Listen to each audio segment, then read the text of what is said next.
To Tom Dupree right now, the former Deputy Assistant Attorney General.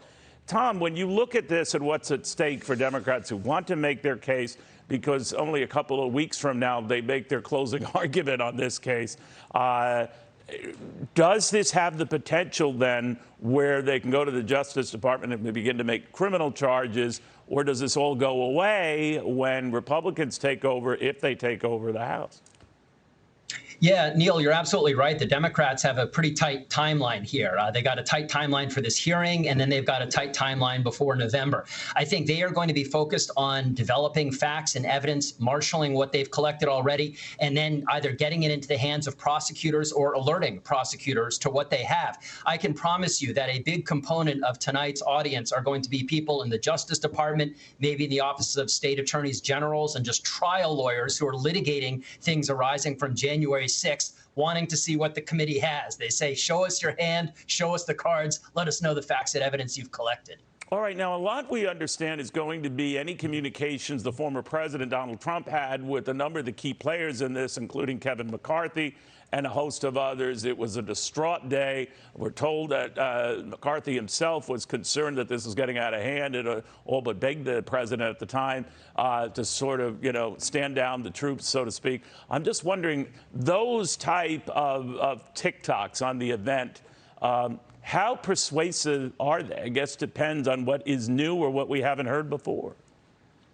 That's right. I think the Democrats are going to do two things, Neil. One is they're going to try to build that timeline. They're going to try to place when these calls were made, who the president talked to, who texted him, what people were saying. The second piece they're going to focus on is intent and motive. That's a key issue in any sort of possible prosecution or litigation is, did people know what they were doing was illegal? Did they know what they were doing was wrong? And so I think the Democrats are going to try to fill in the gaps in the timeline, and then they're going to try to use that facts and evidence to try to make an argument as far as intent of the key players here. Now, Republicans think this is a waste of time. Not over. There are two that sit on that committee, Congressman Kinzinger and of course, Cheney. But having said all of that, I'm just wondering how they play this tonight. And legally, how did they play it? Yeah, look, the fact that they have some Republicans on the committee, it's been enabling the Democrats to say that this is a bipartisan committee. I suspect that the Republicans on the committee they're going to do their best to try to, if possible, just diffuse this whole situation.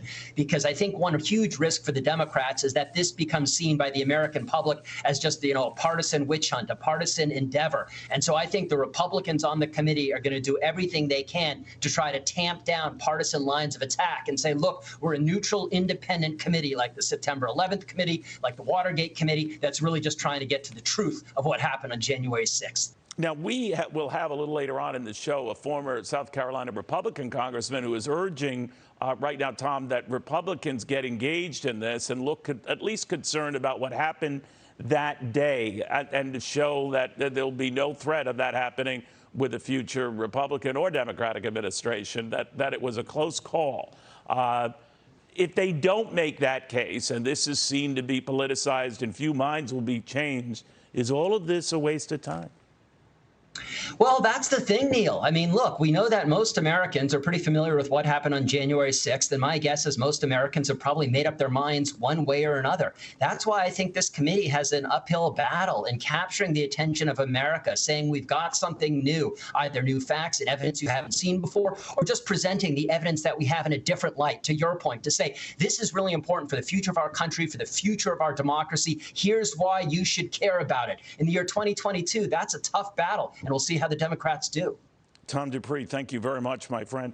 Hi, everyone. I'm Brian Kilmeade. I want you to do me a favor. I want you to click to subscribe to the Fox News YouTube page. This is the only way that I know for sure that you're not going to miss any great commentary, any great news bites, any great interviews coming your way on Fox. You can get it all here on YouTube. So subscribe right now.